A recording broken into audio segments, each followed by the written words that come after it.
Assalamualaikum warahmatullahi wabarakatuh, Bapak. Waalaikumsalam warahmatullahi wabarakatuh. Gimana Pak, keadaannya sehat Pak? Alhamdulillah. Ya. Gimana Ibu? Sehat? Alhamdulillah sehat Pak. Maaf nih Pak ya, saya mengganggu aktivitas Bapak untuk wawancara tugas TGP saya dengan seksual tentang nilai-nilai kebajikan etika. Saya ingin bertanya nih Pak, kalau Bapak boleh kan ya Pak ya? Boleh ya. Kalau saya jawab. Iya. Iya.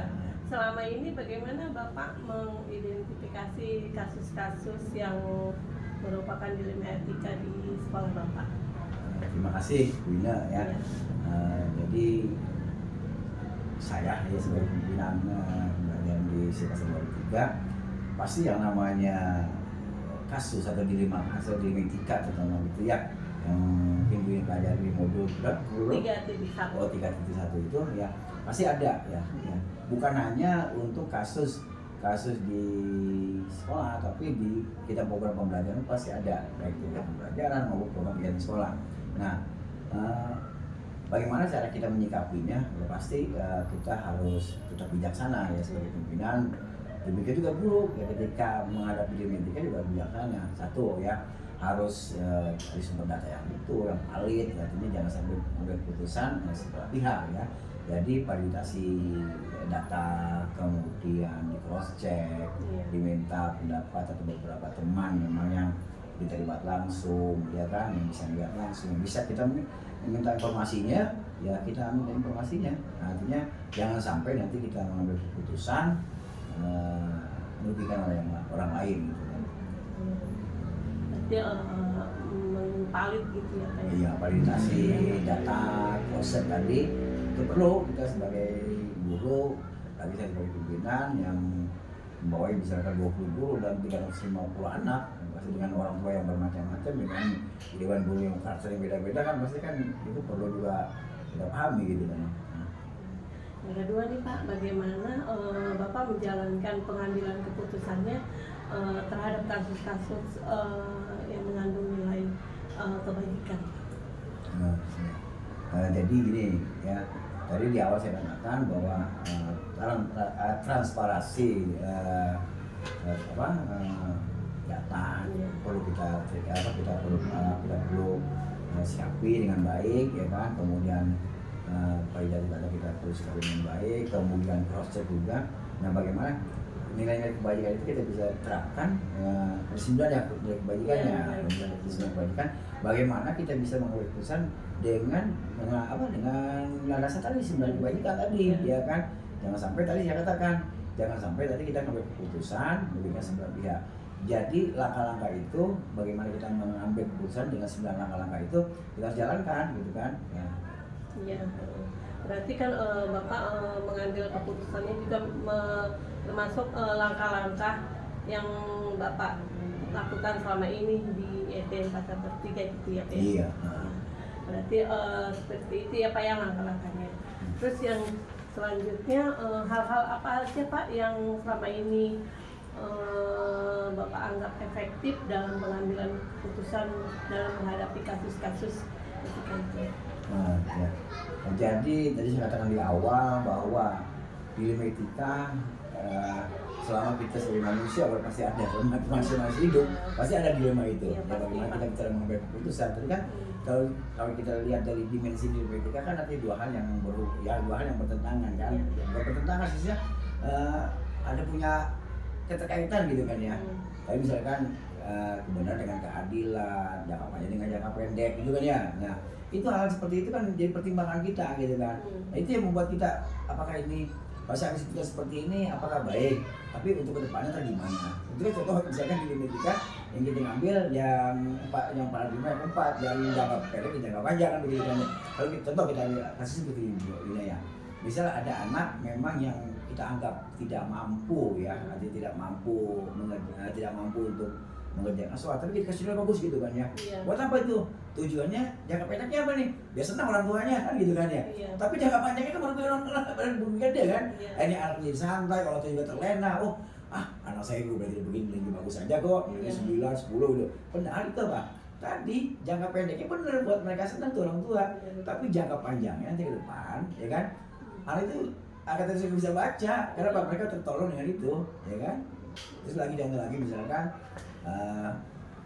penerima yang misalkan rasa keadilan dengan kebenaran gitu kan ya. Keadilannya apa nih?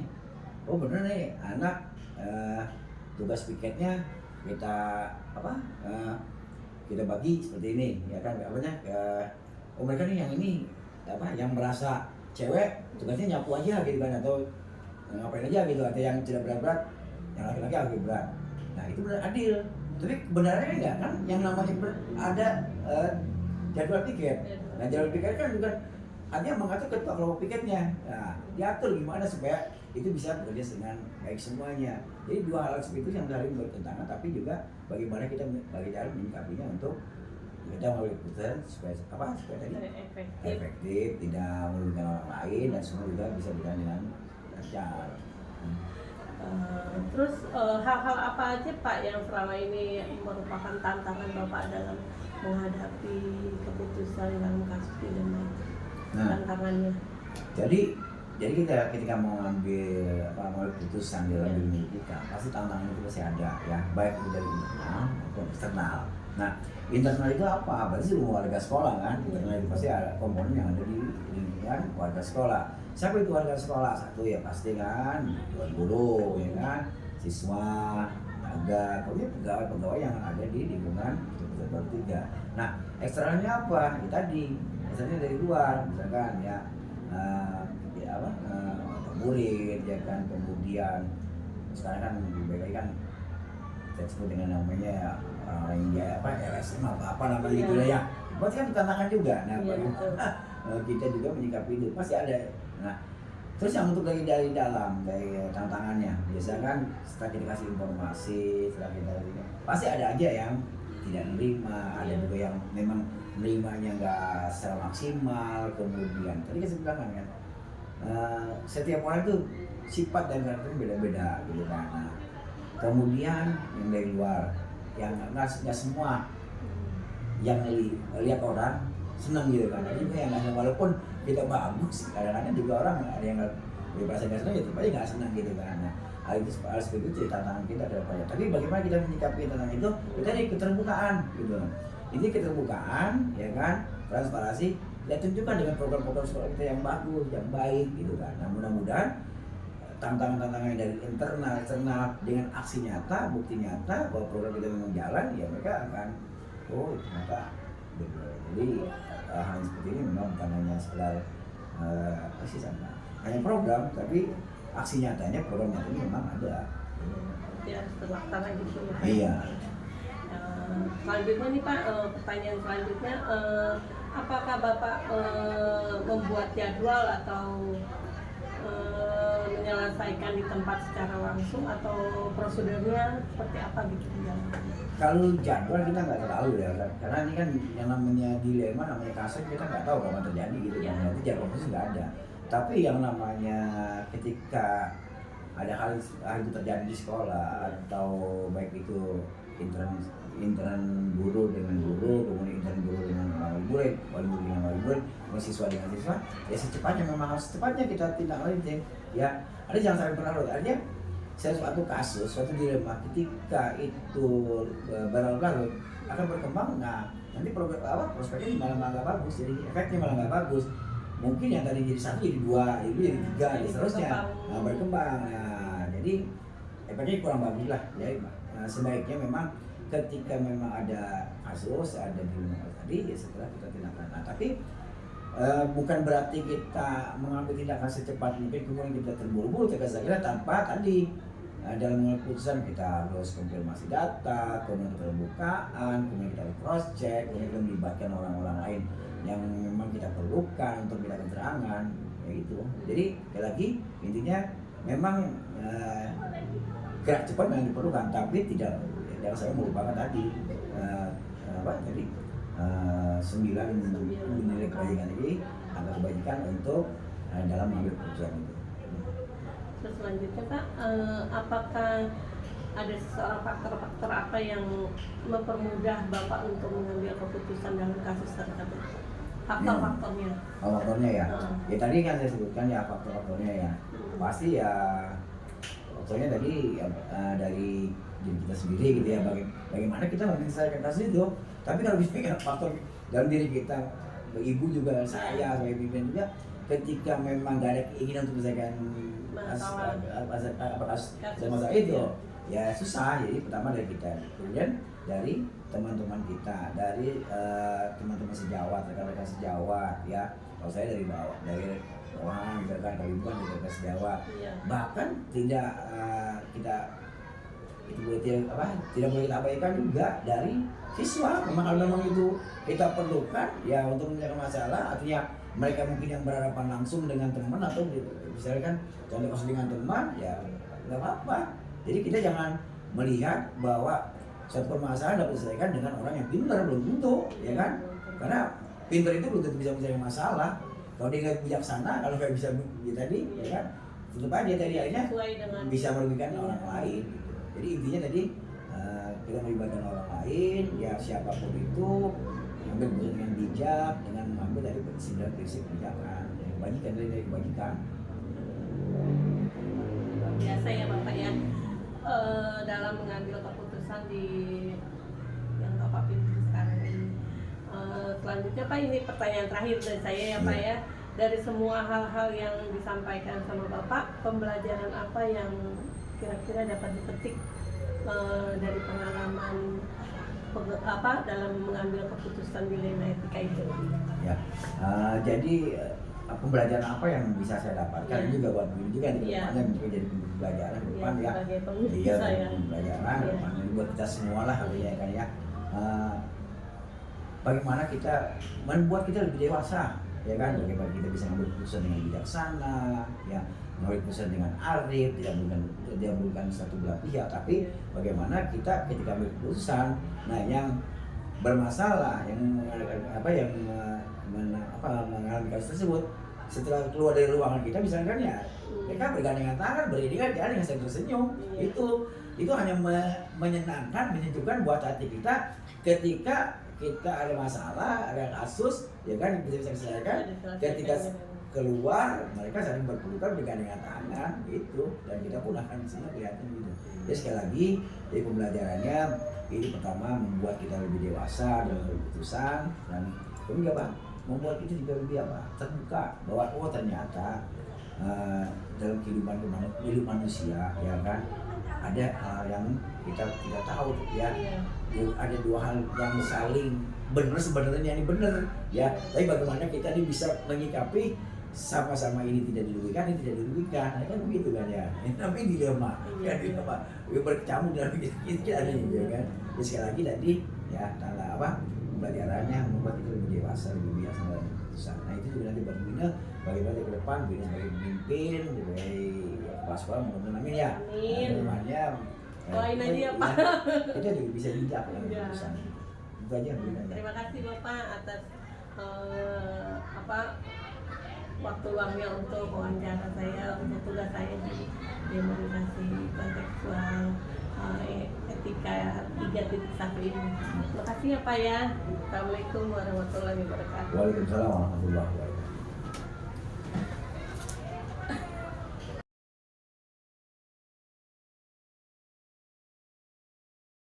Assalamualaikum Bu Yanti. Waalaikumsalam warahmatullahi wabarakatuh. Alhamdulillah baik. Bu ini gimana kabarnya? Alhamdulillah sehat Bu. Terkait dengan tugas saya di CGT demonstrasi kontekstual, saya ingin mewawancarai Ibu. Boleh kan Bu ya? Boleh. Ada beberapa pertanyaan yang ingin saya tanyakan tentang pemimpinan Ibu sebagai kepala sekolah di SDN Pasar Baru 1 Bu ya. Yang pertama itu selama ini bagaimana Ibu mengidentifikasi kasus-kasus permasalahan yang ada di sekolah Ibu, merupakan apakah termasuk dengan dilema etika dan bukan moral? Tentunya saya harus memilah dulu ya mana permasalahan yang masuk kepada dilema etika, mana permasalahan yang masuk kepada rujukan moral.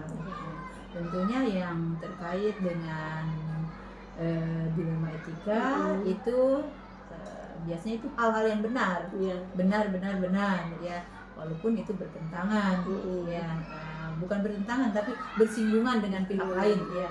Tapi kalau rujukan moral itu di sana ada kata benar dan salah, itu biasanya seperti itu. Jadi kita identifikasi dulu, Iya, ya. dapat memilah gitu Ya, ya, Bu, ya. kita pilih dulu permasalahannya. Ya. Terus selama ini bagaimana Ibu menjalankan keputusannya untuk kasus-kasus dalam yang termasuk nilai kebajikannya, Bu? Oh iya, Iya. tentunya saya harus bisa dulu ya tadi mengidentifikasi. Ya, saya harus mengidentifikasi mana itu yang termasuk pada dilema etika, mana itu yang termasuk pada rujukan moral, ya. Setelah itu, setelah saya mengidentifikasi, baru saya nantinya harus mengaitkan, ya, harus mengaitkan mana itu apa yang merupakan kepentingan perorangan, kepentingan halayak banyak, itu kepentingan organisasi, ya, tentunya itu harus saya lihat dulu. Kemudian apakah itu mengandung nilai kebenaran, mengandung nilai kesetiaan, ataukah tidak dalam kasus tersebut, ya. Kemudian kita juga lihat untuk jangka panjang, ya, jangka menengah, ya. Kita harus lihat juga untuk jangka pendeknya itu dari permasalahan itu, ya. Jadi sehingga ya permasalahan yang kita putuskan itu ya tidak menimbulkan permasalahan baru, gitu. Ya, seperti termasuk dengan 4 paradigma kebijakan, ya, Bu, ya. Iya, betul. Terus yang selanjutnya yaitu langkah-langkah apa, Bu, di dalam melakukan prosedurnya menghadapi kasus yang ada di Pasar Baru 1 itu. Iya. Tentunya langkah-langkah yang harus saya ambil adalah ya melibatkan siapa saja ini. Melibatkan siapa saja permasalahan ini, sejauh mana nilai-nilainya bertentangan atau tidak, ya. Kemudian apakah kita sudah bisa menganalisis, ya, apakah kita sudah bisa menganalisis dengan paradigma yang terjadi, Nah, setelah itu kita lihat kebenaran-kebenaran yang ada pada permasalahan tersebut. Jadi kita ambil sesuai dengan kaidah norma yang semua pihak tentunya bisa menerimanya. Berarti terkandung dalam itu hal-hal apa saja, Bu, yang selama ini dianggap Ibu efektif gitu dalam mengambil keputusan selama kasus itu berlangsung gitu. Hal-hal yang efektif, ya. Hal-hal yang efektif itu tentunya ya bisa dikatakan ya itu ada pada ranah dilema etika, ya, apabila sesuai dengan nilai-nilai, ya, dan tidak menimbulkan masalah di kemudian hari, ya. Berarti hal-hal yang Ibu tentukan itu bisa dibicarakan secara betul. Selanjutnya, Bu, hal-hal apa saja yang merupakan tantangan bagi Ibu dalam mengambil keputusan dalam kasus ini, Bu? Terutama kasus dilema etika ini, Bu. Tantangannya yang Ibu hadapi, ya, tantangannya itu adalah dalam hal kita menyamakan persepsi. Dalam hal menyamakan persepsi, ya, bagaimana persepsi kita satu persepsi sehingga nantinya keputusan itu tidak menimbulkan masalah dan bisa diterima oleh semua pihak. Itu baik banget Bu ya, dalam mengambil keputusannya jadi secara bijaksana gitu Bu ya. Betul. Ya. Selanjutnya Bu, apakah Ibu menentukan jadwal atau tempat untuk menyelesaikan permasalahan yang dihadapi itu? Tergantung dari permasalahannya. Ketika permasalahan itu memang urgent, harus diselesaikan, tentunya saya tidak memerlukan jadwal. Saya tidak memerlukan jadwal, saya juga tidak menentukan waktu, tempat di mana, ya. Gitu. Jadi langsung kita selesaikan. Tetapi ketika permasalahan itu ya masih bisa ditunda, ya tentunya saya akan membuat program atau jadwal dan di mana tempatnya dan bagaimana supaya menghasilkan keputusan yang bisa diterima oleh seluruh pihak. Terus selanjutnya nih Bu, pertanyaan yang ketujuh yaitu bagaimana faktor-faktor Ibu selama menghadapi kasus ini, apakah meminta bantuan atau memudahkan untuk dapat menyelesaikan secara langsung gitu? Baik. Dalam pengambilan keputusan ya tentunya saya juga tidak sendiri ya, tentunya saya tidak sendiri dalam mengambil keputusan ya, apalagi ini lembaga lembaga atau satu satuan pendidikan ya. Kita di sana punya guru, kita di sana punya tenaga kependidikan, kita di sana punya komite ya, kita di sana punya orang tua murid. Tentunya hal-hal seperti itu ya, pemikiran-pemikiran mereka itu saya akomodir ya. Walaupun pada akhirnya ya, saya yang pengambil keputusan, tapi saya menerima, menampung dari aspirasi mereka. Berarti enggak diambil keputusan tidak, sendiri, saya tidak mengambil ya. keputusan sendiri, tidak ya. Ya betul. Yang terakhir nih Bu ya, dari semua hal yang disampaikan sama Ibu tadi, pembelajaran apa Bu yang dapat Ibu petik dari pengalaman Ibu dalam mengambil keputusan dilema etika di sekolah Ibu yang Ibu pimpin? Ya.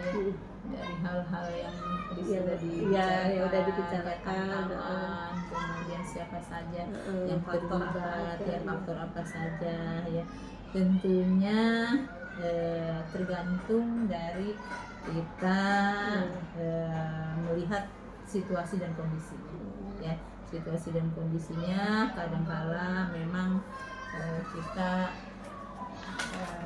apa ya, bagi orang lain itu tidak berguna, itu ada yang seperti itu, tapi bagi saya itu berguna ya. Yang misalnya kita tetap saja harus mengidentifikasi permasalahan, yaitu apakah termasuk dilema etika, apakah termasuk bujukan moral, itu yang pasti itu harus identifikasi ya. Kemudian ya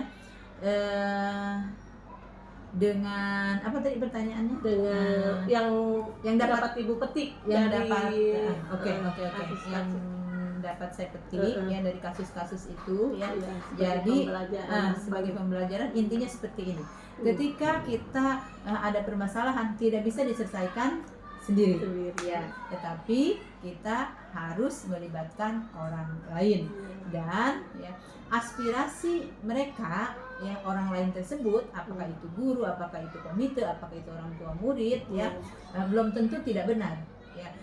Mungkin ada benarnya, mungkin di sisi lain ada yang tidak sesuai dengan hati kita gitu. Jadi ya kita ya berjalan bagai air mengalir saja gitu. Yang penting segala sesuatu menghasilkan keputusan yang bisa diterima oleh masyarakat ya, oleh khalayak banyak, dan memang itu merupakan kebajikan.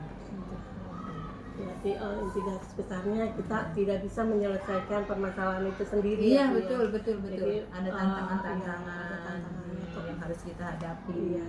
Ada orang-orang yang terlibat gitu, kemudian kita melihat situasi ya, kita melihat permasalahan itu urgent atau tidak gitu. Terima kasih Ibu, cukup luas sekali pengalamannya yang Ibu berikan kepada saya untuk kepemimpinan itu sebagai kepala sekolah di SDN Pasar Baru 1. Terima kasih Bu ya atas Sama-sama. wawancaranya, Ya. atas waktu Sehat ya atas Bu waktu Inu ya, ya, Bu. sehat selalu, semangat Semangat ya. Bu. Semangat, Iya. semangat, ya. Terima kasih ya Bu. Assalamualaikum. Waalaikumsalam.